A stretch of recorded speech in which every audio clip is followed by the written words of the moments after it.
Hi guys! Welcome back to my YouTube channel, Simply Eunice Official Vlog. So for today's vlog guys, I'm gonna be discussing or we are going to discuss about this famous water gel lip and cheek tint that I bought recently. I heard a lot of positive feedback on this lip and cheek tint, and I love to wear a lip and cheek tint because it's a dual purpose, right? Because you know, ladies or girls, we are so happy when we have a multitasking beauty line. Like we can put it into our cheeks and we can put it also into our lips. So guys, I will not going to take long, and without further ado, I'm going to share to you this water gel lip and cheek tint. And what is this? I'm telling you, what is this product?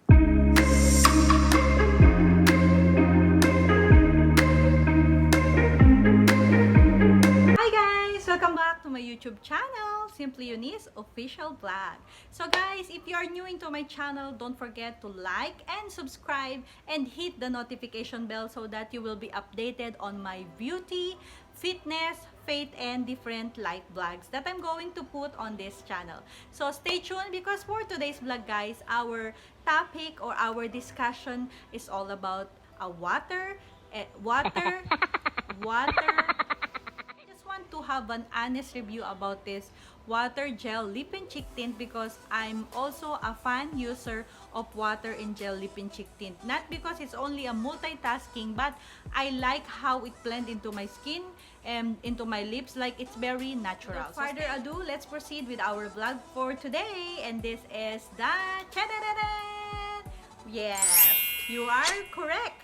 Guys, I have decided to put into my vlog a short review, a honest review on the first impression on how this Vice Water Gel Lip and Cheek Tint works and if the promise of this product is really true. So as you can see guys, I already have I already have it into my face, and you see my cheeks is like someone punch me, or like my cheeks is very glowing and very blooming because of the shades, and also my lips is very colorful and I like this shade. So if you're interested to know about this product, and as you can see, it's very beautiful and pretty into my face. So if you're interested to watch my honest review, stay tuned because we are going to discuss a lot of things about this. What are the features of this Vice Cosmetic Water Gel Lip and Cheek Tint? So I can just read it to you from my friend Google. Hi Google! So thank you for helping me. So this Water Gel Lip and Cheek Tint from Vice is especially formulated for easy blending, intensely pigmented, and long-lasting for vibrant color that stay put. Lightweight texture and delivers all-day comfort, and infused with comfort-enhancing ingredients and antioxidants including vitamin E. And there are 8 new Vice Cosmetic Lip and Cheek Tints, and we have this Gina G, which I'm going to feature on this vlog. I have bought and I have tried this Gina G, so stay tuned. Gina G is all for you purple lovers and bumpy girls who love purple lips. So Gina G is like a purple. The color fits is a purple for the purple lovers. And then the Szechuan is a bright cool tone pink that's perfect for a bold lip color. So I haven't purchased that because I only have 2. And then guys, there's a Beshi. It's a bright juicy orange tint that will give you a serious K-beauty vibes. And then there is this Vice Choice. Choice is a warm coral red shades that flattering on all skin tone. And then guys, there is this Sisterette. Sisterette is like a sister, a short term for sister or a shortcut for sister. Sisterette is a bright warm tone pink that will make your lips look flash and pouty. And we have a Virgin. It's a gorgeous deep wine shade for girls who like deeper lip tint use. And then guys, there is this Kyondi. It's a true neutral red that's sure to catch anyone's attention. And lastly is F na F. F na F is a purple pink wine shade for those who love unique lip color. So this is 145 pesos guys, and then if you will convert it into dollar, it will cost you around $3 or $3.02. So how the package is, So in one lip-in cheek tint, guys, there is this 3.5 ml or 0.12 ounce. So this is the package, and then it comes with a smooth type of like a vial, a tube, a small tube, as you can see, and then it's the wand is very nice, and the brush, it's not actually a brush, it's very nice, guys, because if you can see, it's very smooth to apply, and as you can see, guys, it's bendable also. Yeah, so this how it looks. So this is the Bice Water Gel Lip and Cheek Tint. Okay, this F na F. So let's try. Okay, so this is the shades of F na F. It's a purple pink shades. And then let's try this Gina G. Let's swatch it into our skin.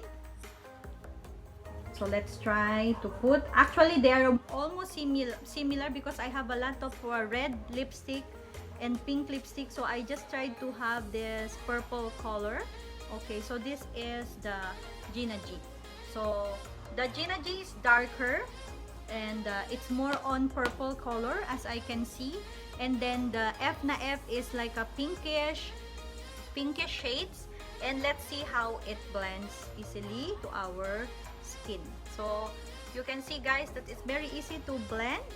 And let's try this also, the other shades. Yeah, so this is how it goes. So this is how it goes into our skin. Yeah, let's try this Vice Water Gel Lip and Cheek Tint, and this is the shade of this is Gina G. Gina G, it means gandang ganda. Gina G, it's you feel like you are so beautiful. So let's try these shades into our face. So as you can see, guys, I didn't put any cream or anything into my face, but I only have a moisturizer, and of course I put some eyebrow and eyeshadow so that I can be presentable on this vlog. So let's try and let's get it on. As you can see, it's new, guys. This is Gina G, and then let's try this. So I'm so excited to try this. So let's try first to our lips. Gradient. Let's start first, and later on the gradient we will try, and then we will try later for the full shades.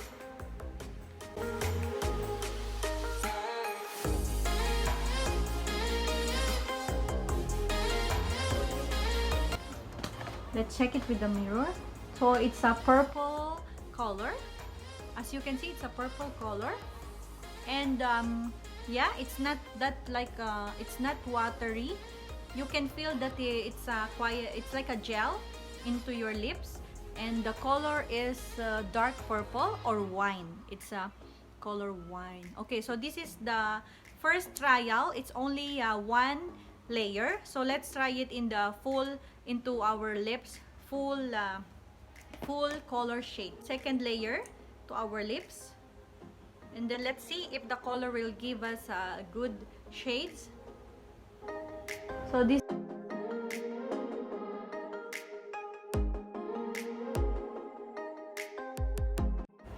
so let's wait for the lip and cheek tint to settle down into our lips. Wow, so the color is so strong on this Gina G. It's so strong, and it's like a purple wine. And because I have a lot of lipstick or lip and cheek tint in the tone of red and pink, so I tried the different shades. So let's see if this looks good into our lips. Oh, so it's a wine color, and as I observed, guys, this is not this lip and cheek tint doesn't make my lips dry. So it's like there's a moisturizer on it, so that is the impression which I can share to you in the first trial to use this lip and cheek tint. So guys, let's try it into our cheeks, and let's see how it can easily be blended. Okay, so just take note, guys, I didn't put anything. It's just a moisturizer. So let's see if this can stick and blendable to our skin.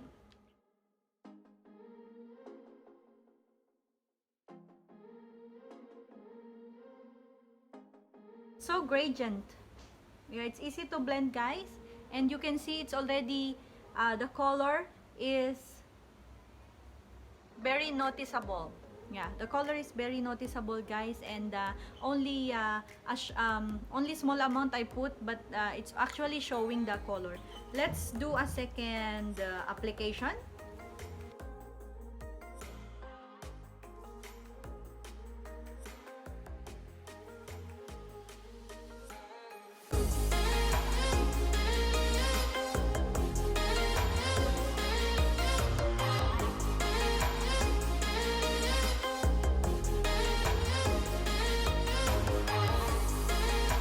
So guys, as you can see, my lips is only 2 layer of this Vice Lip and Cheek Tint, and you see how it looks, guys. It's very nice and it's not causing my lips to be dry. And I just put 2 layer of this Lip and Cheek Tint, and I'm so satisfied also with how the color and how it blends into my skin. So let's try after this Gina G, let's try the second shades which I purchased also, and let's see how it looks into our skin. So this is the final look of our Gina G Vice Lip and Cheek. I'm going to use the Cetaphil Gentle Skin Cleanser to remove the lip and cheek tint to my lips and also to my cheeks, so that we can remove the makeup, so we can apply the second shades which I have, and that is F na F. After Gina G, I have this second shades which I purchased, and this is F na F. So later, I will show you. So let me just remove my makeup and then I will get back. I already removed the lip and cheek tint into my cheeks and into my lips. So now, let's try the second shades, which is F na F. F na F, it means feel na feel, like you feel it too much. So that is the translation in Filipino to English. F na F, feel na feel, or you feel that you are so beautiful or pretty. And then Gina G is you feel like you are so beautiful. So this is Gina G. So now let's try this F na F, and let's see the shade. So let me come closer to the camera so you can see. So guys, I just removed the lip and cheek tint. So let's try. First application, we will put it as a gradient, and then we will do a full full application, and let's see, and I will tell you my impression.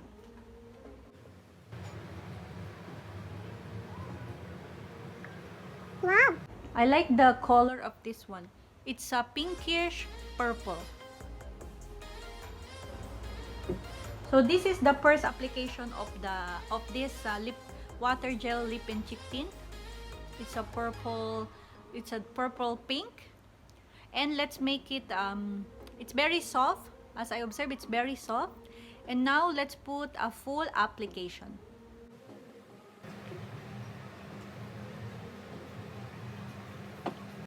I like the color. It turns into red, purple, pink, and this is F na F shades. This is very nice, and it doesn't feel any dryness. It doesn't feel like my lips are getting dry like other lip and cheek tint.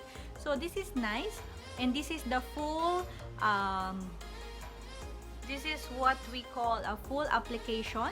Only 2 layer, guys, and for me, I'm happy with how it looks. And let's try it on into our cheeks. Try to put it little. Wow, the color is so nice, guys, and let's try to blend it. Yum. Wow, you see, guys, I only put 1 layer, but the color, as you can see, guys, it's very not powerful, no?